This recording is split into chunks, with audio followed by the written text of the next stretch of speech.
Laba Kukyala kwa Pheobe kwa lunaku lwa leero enteekateeka zaawedde dda byonna n'ebisingawo mbikuleetedde maaso awo wendi okubeera nga mbikutuusaako gwena wena atanaba kusubscribinga saagala osubwe naye ba social media in-laws tebamuli bulungi yadde n'akatono byonna ngenda kubeera nga mbikutuusaako maaso awo nenga wasuzo tyasibita kwino omulungi ampuliriza Olchan Media kwoli subscribe for more updates, like, share and comment. Tuwelabira okunyinga notification bell obenga notified rentekayo video empya. Nyongera okujjukiza ntusiba ebirabo by'okukyala n'okwanjula tukola surprise ez'enjawulo, gift hampers, ebimuli bya ssente, tusiba ebirabo bya birthday n'ebirala bingi gwena ayagala okusurprise ng'omwagalwawo asobola okuba maama wo, taata wo, omuganda wo, omukwano gwo, senga wo, kojja wo, omuntu yenna abeera yakolera ebirungi ng'oyagala omusurprise nga twesige otufune ku namba y'essimu gy'olaba ku screen yo kabeeyi kasaamusaamu kakuteesako okuteesa ate nga tukola ne delivery yonna yonna gy'oyagala tugende tusurprise ng'omwagalwawo yonna tutuukirewo ddala kasita otuwa transport naye nga katugendere ddala mu maaso nkulage butya enteekateeka z'okukyala kwa Pheobe gye zaatandikidde naye ngenda kutandika ne Athakayima nga atabukira abo bonna abali mu kuvuma Pheobe kuba abantu bangi bagezezzaako okuvaayo nga balwanirira Pheobe engeri abantu gye bamwataakinze oluvannyuma lw'okuvaayo n'akola kukyala pre-kukyala photoshoot. Mwana mwala yalabise bulungi naye abantu bangi tekyabasanyusizza bavuddeyo nnyo ne batandika okubeera ate nga bamwataakinga bw'atyo ne Dr. Kuruthum yavuddeyo oluvannyuma lw'abantu abangi ku social media okwataakinga Pheobe ng'avuddeyo okuyita abantu mu lonchi ya meeting y'embaga ye ennaku z'omwezi 28 January. Pheobe yalangiridde nti yegenda okubeera lonchi ya meeting ya wedding ye abantu ne bava ne bamwataakinga nti tolina bafamily bakusondera ssente kuba nti agala bonna abandyetaaze oba abandiyagadde okumusonderako ssente kwolwo olunaku bajje meetings zitandike okugenda mu maaso. Abantu bamwogeredde bingi bamwataakinze nga bagamba lwotandika otya okusondera ssente ku social media biki n'ebirala bingi nnyo. Bw'atyo omukyala Dr. Kuruthum gumisiriza muzaata n'avaayo n'agamba batwale eri she must be mobilizing money that will help okutegekera abagenyi be not mobilizing ebintu by'omusajja by'anaaleeta which is very okay. Fenga batusondera functions in traditional African societies are so stressful. Wama Pheobe, come I also give you my contribution and congratulations girl child.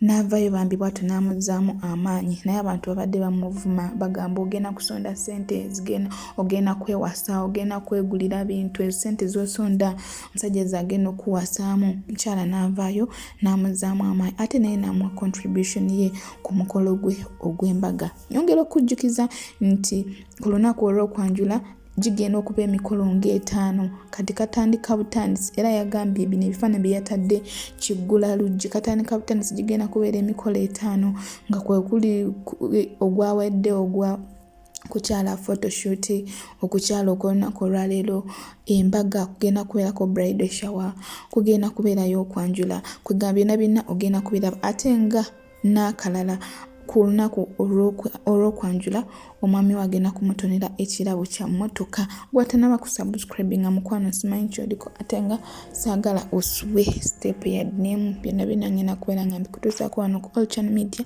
Subscribe for more updates. Katugende butereevu ewa Athakayima ng'ate ali mu kutabukira abo abantu oba ali mu kwogera ku nsonga za Pheobe agezezzaako naye okumuyiwirawo omubiri. Ebigambo bye ngenda okubagamba olunaku olwaleero mbasaba abakyala tuwaŋŋane ebitiibwa. Siwulira omuntu yenna ambikulidde ebbwa lyakamwa. Mukiwulidde? Siraba omuntu yenna ambikulidde ebbwa lyakamwa. Temulaba nti Mukama yanseera obukugunyu pozi nga mwagala mubusanga enkya ku intaneti nga bubatunuulidde. Kati njagala mumpulirize bulungi.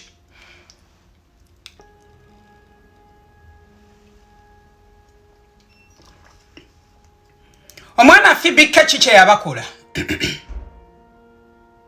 Njogera na bano bannamukadde abakyala abadibira mu nnyumba z'Abawarabu omwana oyo kiki kye yabakola nze mbadde ku internet wano siwulirangako mwana oyo ng'abikulidde omuntu yenna yenna ebbwa lyakamwa oba nga azze ku kitiibwa ky'omukazi yenna yenna oba omuntu yenna no ku internet nga vodde ekitiibwa kye njagala mumbuulire ki kye yabakola nga sinaba kugenda mu maaso omanyi mmwe ebikazi mmwe kyova laba abakazaako eryakadaama in fact kankozesa eryakadaama nze ekyo ekigambo mbadde nga neewala nnyo okukikozesa mulowooza mmwe musoosa okukola obwakadaama nti ffe tetubukolangako mwefuula nti mmwe mumanyi buli kintu kyonna kyonna ekigenda mu maaso mwefuula nti nno mmwe mulina okukubira abantu empenda ate sitegeeza bonna wabula njogera ku ebyo ebikazi ebyadibira e Uganda ensi n'ebiremerera ne bigenda mu Buwarabu ne bitandika okukomberera amatafaali g'Abawarabu muli bakazi nabakimu abakuliridde emyaka batuuse n'okuzzukuza mukazi wamwe n'atuuka ku lyengedde oba mukazi watubami n'atuuka ku kalungi ne mutandika omusiimulizaako ebyo ebigere byammwe ebijjudde enkyakya gye mwajja mu byalo gye mwava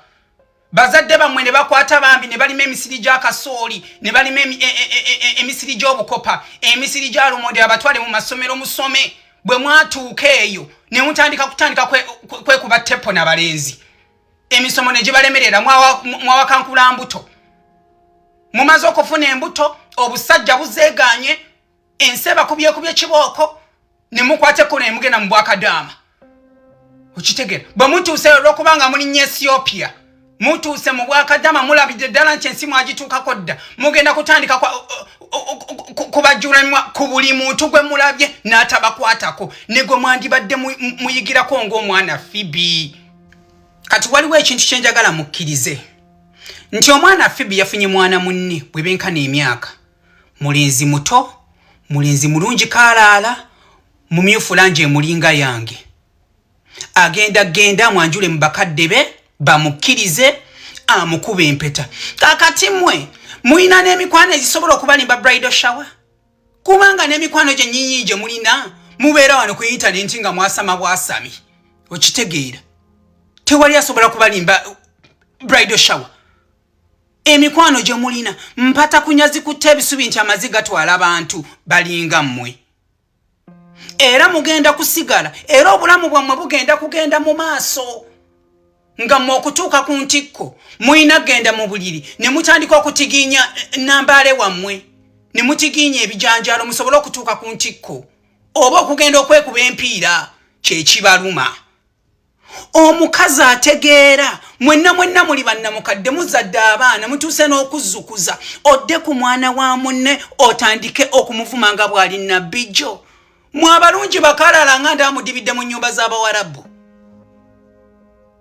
kyamuva mulaba bakama bamwe baba battula ne babakuba entakera kubanga muyolesa empisa ensiwufu ez'ekika ekyawaggulu nnyo kaakati njagala okubasibira entanda kuba naffe gye batusibirira nga tetunnabagenda mu Buwarabu mugende mukole ekyabatwala mwaleka empeekera y'obwana eka mugende mukolere empeekera y'obwana bwammwe mulekerawo okugenda nga mumansa mazzi ku internet wano buli woogenda mazzi g'akadaama mukole ekyabatwala otherwise bwe mulaba nga mukyasiiwusa ezo empisa zammwe omanyi abantu bano abakatandika internet balina amaalo mangi nnyo bwe balaba kadaama nti kadaama yavaako following ne batandika okubawunya mu matoffaali ne mulowooza nti muli bakitalo nnyo following kijja muleeta etalinaako yadde omulamwa muyina ne ssente mwe zisobola okugula tikiti ya konsati nti olwokubanga muvaako following erina muntu gwegenda okuliisa okuggyako okutujjuliza ennamba n'okujjujjuliza obwo obugambo bwammwe obwamala omujjuza mu zi comment section n'okola mutya mulinga bbi muwummule muve ku bantu nze mbabuulidde ebyo bisiraani bye mwesimira omwana w'abandi mumuveeko ate muve ne ku bantu nze olwaleero mbabuulidde ate nze siba kisa nze okujja wano n'okubagamba temulowooza nti mufunye ekimala nze muntu yali asinga wano okubawolereza naye nange nkoowa leero bwekituuka ku baana abakutte contract n'agenda ewaka n'azimbayo ku buzigo obutunulanga obusulamu embizzi emberege olwo n'alowooza nti wakitalo nnyo najja n'atandika okwambalira buli muntu wano ku yintaneti n'ayambalira ono ne gwatamanyi n'alowooza nti wamagezi nnyo muve ku bantu olwaleero muve ku bantu temuli bakitalo leero mukiyige temuli ba kitalo muve ku bantu mwesonyiwa abantu mufune emirembe ku mitima gyammwe ate n'emikisa bwe ginaava bye byange. Asakayima nno ye bw'ate bw'agambye eyo nga tuvuddeyo tugenda ddala butereevu mu nteekateeka z'emikolo nga bwe zitambula okuviira ddala eri emabega nga bwe nkugambye. Nabajjukira nabagamba nti Dr. Halima ye chairperson w'emikolo gya Pheobe gyonna era updates zonna mbeera nzikutuusaako wano byonna ebigenda mu maaso. Kasooke nkwe chairperson w'emikolo gya Pheobe tuwulire ate kyagamba enteekateeka bw'etambula buli kimu nga bwe kigenda mu maaso then tweyongereyo ku kiddako. Mumperekereko nga ngenda okulonda bamaizi ba Pheobe mune tugenda basunsuula abasinga nno mune kino mwakiyisa shuuti naye nga twale tubalonda ani gwe tujjamu ani gwe tulekamu awo nno mundabye nkeererawo buli ku makya nina okutereka bi memories ate engoye zenyambala temuneeyisiziddamu ng'era bulijjo ngula nenyamba ne maani ngaba awo nno mundabye ntuuse ewa Apple eri ku Aluwa Park mu basement omukyalo oyo akuba makeup takuba ne bakuba.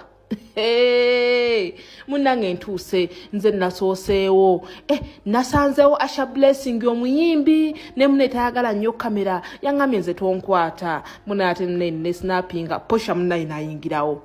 Posha ye yazzeeko abaana bo munange Posha yakutte obudde naye abaana balaba Michi nakanka kabazereeti iye munange awo no munange ndi mukwata studio ya Apple Faces ate mune bagenda kukola ki okutukolerako n'okutukuba obufaananyi obusooka munange kino nno kiggula lujjo omukolo gujja omukolo omunene gujja nze mbabuulidde gujja naye nga kano katandika butandisi mundabye nno nga njagala okwemoola munange ndi musimu yange neemoola neemodde naye nga omukyalo oyo Apple Face akuba ebifaananyi by'abaana olina kibebi munange kyete bakiteeka wate bakikubira ekifaananyi ekiri klasi akuba makeup ow'abakulu n'abato mikolo banaye mwettanire Apple Face genda ku page ononye Apple Face Uganda omukyalo oyo nze yankubidde abaana bo makeup n'ensiima munange ganga yiiyo laba kali akawala akeeru akanyirira munanga ate nina amalo mayitirivu ako nno akandaazi kali artificial nenze nabadde ntudde linga nkalengera nga ndaba nga akandaazi kennyini nengenda ate nkakwateko ndageza okulaba nga ddiko nenyiiga ningamba yiba n'abantu atutega obwokulya awo nno omugole ayingiddewo ate munange yabadde alina okukeera bampepette awo nno yasose wali mu kasaluni ka wig aka Lady Julie nyamuteekako wiigi eyo ennungi okuzaama oyo nno omukyala amuyita Nyira Events yazze n'akola kaddika ako bwe bagenda okutuula bakuba ebifaananyi tulaba ani anyumye ani ataanyumye naye nga Nyira Events mwenna mumanyi omukyalo yakola ddiko takola ne bakola ate nga yagenda okutimbira emikolo gyonna munanga ono ganga eyingiddewo oyo omukyala muyita Genesis oli omweru adda ku ttesimu yagenda okwambaza Pheobe amagomesi abo nno ba maids metroni atudde eri munange naye nga ddika anaatera okugwa neŋŋenda nnambule mu kongerawo olaba tweyongerayo ku paati eddako nyongera congratulating Pheobe nti nsaba Katonda amuwe obulungi mu bufumbo bwe amuteremu obwangu amuteremu n'emikisa. Congratulations once again. Tukyeyongererayo ddala era bino byenabasinkwadde mu katambi kano nabikuwa mu paati 2 kateyongereyo ate tulabe gitumya gwe munange nno nga nakanka katuuse ne Michi batuuse munaye Michi yasooseewo wali ku makeup seats baligenda mukolako omwana oyo mulungi nze nadde mulabira no ku social media nga simulabangako munaye bonna ba maids batuuse bonna bali on set Pheobe ali bali mu kuba makeup omugole munange bamaze okuba makeup abo bali mu kwambala Michi ayagala nnyo kamera nangamba nze soko nkwate kamera wano eno video nga sindaba kwambala omwana oyo nasooka yeemolaawo video yangambye nkwata video ngenda bugatta wano na wali munange bali mu kubambaza wano na wali omukyalo oyo mumulabye oba munnyonnyole naye nga obudress bwo mubulabye zo engoye mwazirabye dress z'abamaids mwazirabye oba olugoye lw'omugoye lwe mutaalabye omukyala Jeb oyo omukyalo oyo ataddeko akaveiro ka black ne dress oba ya brown mukyalo oyo yakoze engoye ezo ate atunga bulungi engoye z'abagole ne ba maids bamuyita Jeb okumukyeka ngenda mutaginga kawo Jebu Fashions abaana obanywe Asha Blessings omulaba munange omugundi posho omulabyawo ate abaana abo bamoto epozi mwavuga etubajje mbubeeru abaana abo balina okubeera ate ba mates oba mwagala oba temwagala munange abaana banyumye nnyo sigama ti basinze omugole asingika omugole asigala mugole era Pheobe yabasinze okunyuma naye just nabo balungi ne bakola kati banyuma nabo balungi abaana abo banyumye Jebu Fashion yabakozeeko Apple Faces n'abakuba makeup oyo mulungi gwe mwawanyi nnyo naye obwana obwo bwanyumye yadde mwagambye abaana mabambaza ebimpi baana batongayo mbalaba bantu bakulu ate okosikwe kunamu okususse abatali basiramu era ze mama nyabula bebbina ly'omugole omwana oyo yanyumye omwana oyo yakavinze bulungi nnyo Michi yanyumye nnyo gasagala mujjako kamera poshanga anyumye amwe atugambye simambi bikole private mu surprising bannaye tuyina engoye Jebu Fashions agenda twambaza okuva omukolo gwatandikidde nga yomugula kino nno kigula lujji katandika butandisi Pheobe nga mulabya anyumye temugenda kudamu kulaba lugoyo olupaka omukolo we guggwa fe tugenda kwambala Jebu agenda twambaza Apple Faces atukube makeup nga tewali kuzikiza nakanka kayemu amulabye oba temunnamulaba nakanka kamwamulabye oba temunnamulaba awo no banaye the beautiful bride ne matron Pheobe bannange wanyumye nze wanyumidde nnyo muve ku bino ebya kamera n'essimu eyinza n'okubanga yakubijjisizza abaana banyumye ekyabadde wali nazirise nga wengolokoka abaana banyumye nnyo amasimu ge gababijjisiza n'obbabijjisa mwayogeza smart yanyumye bannange mugende mwetuge omanye ennaku zino mukola gwa kwetuga mugende mwetuge mweyimbemu obuguwa naye nga fe omukolo tugutambuliza ddala nga we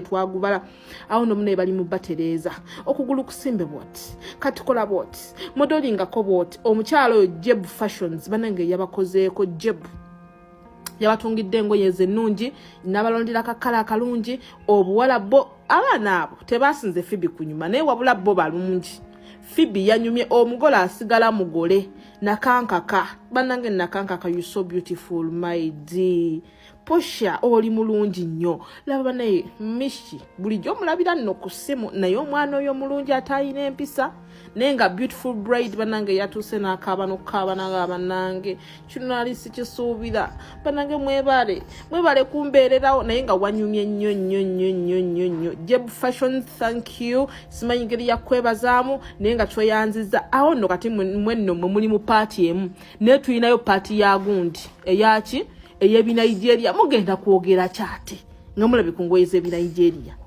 awo no munaye nga biwedde babazo bakuba ebifaananyi munaye bali mugamba I'm not the bride amusima biki I'm not biki abamu mwagambye Pheobe talina baluganda lwe biki bannange njagala okugamba nti Pheobe ye mugalanda ewaabwe ate kwegamba yalonze mikwano gye oba mumpulira tukyabasunsulira tuyinza n'okwetaba maid mu session endala ate nga nabo balalamuko kitegeera mwagambye teyanyumye omwana oyo mazima ddala omwana teyanyumye oyo omwana nga yanyumye abamu bino ebintu mubirabisa nnugu naye nga just no ate nkya kwegamba bambabbireko Ebyo ne bannange bisingawo mbireeta mu paati tu bw'atyo Pheobe naye omugole teyalutomidde mwana n'avaayo naye n'abiteekamu engatto aveeyo munnange yeeyogereko okusinziira ku media ensawula gye yamusabudde envuma abantu gye baamuvumye naye nga mu byonna olina kuguma kwekwata Katonda mugera bajja kwogera bamala ate basirike katugende olabe Pheobe butya bweyogera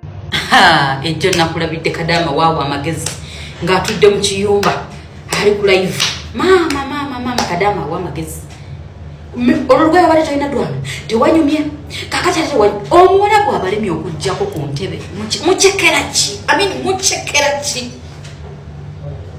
singa we mulikwata omuwala bwe ne mutuuza wali ne mujja ku ntebe ne mubanga mwongezebwa omusaala obanga mwekalakaasa twandigutegedde nti muyina ensonga ezibaluma temutuwa magezi bannange ab'eno Uganda. Excuse us. Give me a break, okay? Nze namunyuka. Ekiraga nti bana tulinawo yadde ettondo ly'amagezi. Okusinziira mu kiyumba ky'omuwala buno otandika okuwa amagezi. walaga amagezi ago gewandikozesa nowekulakulanyiza wano mu Uganda oba onfuna. What are you saying? Kakati ate nze nkyakulumiza ddala omutwe kubanga ekyo kye twakoze n'erinnya tetukimanyi. Okiwulidde ekintu ekyo? Tetunatandika na ku mikolo. Oyombi ogudde eri kati wetunakola omukolo togenda kufa bufi kubanga ngenda kukola byenjagala. Bwali nawe kunganya opinion yoli neyono nja kugwa eddalo. Omugole akola kyayagala temunyombe sandi mulwadde ndi mugole na stress zange zimala. What are you saying? Babana bagala kubakatya kweso nseka mu nsonga za mugole nayogedde wano ka contribution wayombye ne wekasuka eri kyokka tonna contribution yabane kadamu va mu mbaga yange kadamu va mu mukolo gwange nyamba aba abatanjagala abateneetaaga naye nga awe mbagala. Abwate Pheobe omugole yayogedde ate n'omuhusband we Nzora Juma naye yavuddeyo nayogerako ku nsonga eyo. Siyinza butakuwa kuwulira bw'ayogera ku bantu abo abavumye mukyala we wife to be Pheobe kankuwe kubanga binyuma byewulidde. Ani leero nabaddeko mu kashuuti kakigula luggi naye nsaba otuweeyo obugambo butonotono weebuti. Ebigambo byange nina bitono naye bya makulu kayigayige. Bukyankula tuuka wano twazanyanga nnyo ebintu naye neetegerezanga nnyo nti empty tins zaleekaananga nnyo okusinga ezaali nga okusinga zino ze twateekangamu omukyanga. Nentegeera gundi akagero omuzungu ke yagamba nti an empty tin makes a lot of noise. So I'm not afraid. What are you saying, honey? Chechimanyi. Do you have some empty tins? Wenkugambye zigudde wansi ekisepi kikiganyo tula kirekana pangala nogamba kiki byakulabirako waffe sepi kiweegwe reacting bannange evuga pangala naye omukebe gw'omunnyo oba omukebe gwa sukaali we gugwa full stop guwulira gugumidde. Bw'atyo Nzora Juma mu husband wa Pheobe omukyotala bw'atyo yayogedde bwe yayise abayogerera mukyala we yabayise empty tins. Gwe nno oyogerawo kyawo nsaba otwendoozayo mu comment section. Bw'atyo bwe yagenze mu maaso era n'abongerayo ebigambo ebirala by'obulirizi. Yes, honey. Bwe kyankula tuuka wano sirabangako munnyo nga bagukubira akalango nga bagamba guno omunnyo gwe gukyasinze wooma biki. Ate sirabangako labels nnyingi advertisement zibeera ku munnyo naye ate guli buli mu maka. Katubadde tusaba omunnyo gubeere mu buli maka kuba gwo teguleekaana nnyo tegwekubira nnyo bulango tebagwogerako nnyo naye ogutegeera gubuze mu mmere. Okiraba omunnyo gubuze buli omu n'aleeta amagezi gye banaagujja. Newoolirunga otya emmere yo n'otateekamu munnyo tebiri wooma newe guli wunya gutya akawoowo omuceere piraawo biki. So abamu ku ffe n'obulamu obumu it's better your presence, let it identify your value than your presence to be useless. Nze nkimaze kiwedde ogambye nti abatamanyi luzungu bakole batya badownloadinge. Waliwo kukambawe kuba I do IT waliwo ka AI oyogera nekakuvunulira ebintu. What are you saying? Nosobola otypinga nekakusomera then nonyiga ku option eya translate. Esimu erina ebintu bingi wabula abamu bagikozesa kuvuma kwokka ne basoyigirako ebintu bingi ebyo nno omusika bye yaleka. Adonias naye ku nsonga ya Pheobe teyalutumidde mwana, yavuddeyo yavumye mwana muwala ebiwanvu ebinene ebigenda n'ebidda. Naye all in all Pheobe ali blessed. Pheobe Katonda amublessinze, Katonda amuwadde ebirungi era naye agwana kusasulwamu birungi. Abo bonna abamwogerera ebibi simanyi Katonda wa gye balimudda. Weerabireko. Bawa Pheobe abeera wa maama we.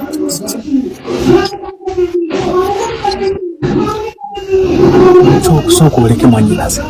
Nina ebigambo obingamba just oyagala mpulire bubi oba obigamba bano abawuliza bonna ffenna tukuwulira bubi. These are the bitter facts that other TikTokers tebasobola kuvaayo kubagamba. Naye kati Pheobe jjukira gwe gubi kugenda kuzaala omwana nga naye mubi kati gubula asala. Naawe omuvubuka muzungu. Omuvubuka sabuteyeerusanga. Akasajja ka Pheobe obuddamu. Bannange Abannayuganda muve mu busirusiru n'okwesiriwaza. Omuntu omusajja avuddeyo akoze polopoza. Odotya mu kamera gwe mugole gwe bandibadde bayooyoota ku lunaku lw'embaga osobola okulabika obulungi ate odde mu kutambula ozungu odde no mu bijjapushuuti talina nange bijjafuka nawulidde mbu atambula yeefukirafukira n'ekitabo mbwakola contribution y'omugole y'omukolo. Dr. Alima oyo yabalira agundi Pheobe ebintu ebyo ebyokusonda sonda ye nga teyajja kwano ku TikTok tumusondere nga agenda kufumbirwa ewa Abubakali nga twakera bukezi kubakyana twabannikaye eyali ey'ekinaku n'atusuubiza bwe bagenda kukola omukolo mu Febu tunaatera okuyingira Febu nga wayiseewo omwaka mulamba nga ekisajja kimaze n'okumuzaalamu netwabangako nga bakyalewa ba Halima ono ng'omusajja yakakyale wabwe n'obusawo bw'omuceere mu Kisubalu yatusuubiza n'atugamba mu Gwokubiri bagenda mumuwasa nga tebamuwasa nga paka kati bwe bagenda kumwanjula ewaabwe. Tugamba ali masimu ali mu bufumbo bino naawe kwetugga kyekino kye nabagamba nti omuvubuka oyo singa teyali masiikini ng'ekyobugagga kyalina yekkala gy'alina ey'okubeera omweru teri musajja ategeera asobola kwetulisiza ku Pheobe kuba gubi. Nedda namwanyinaze Pheobe ali healthy. Pheobe mukyala munene alina figa. Anti byo byana bye baakuza biri embizi kyakola nekigifaanana. Sabo Pheobe yasobola okulekawo Suuna Ben ate Suuna Ben musajja n'agenda n'oli. Sabo Pheobe alina abamukwana bangi bambi agezaako okwagala okununula ekika.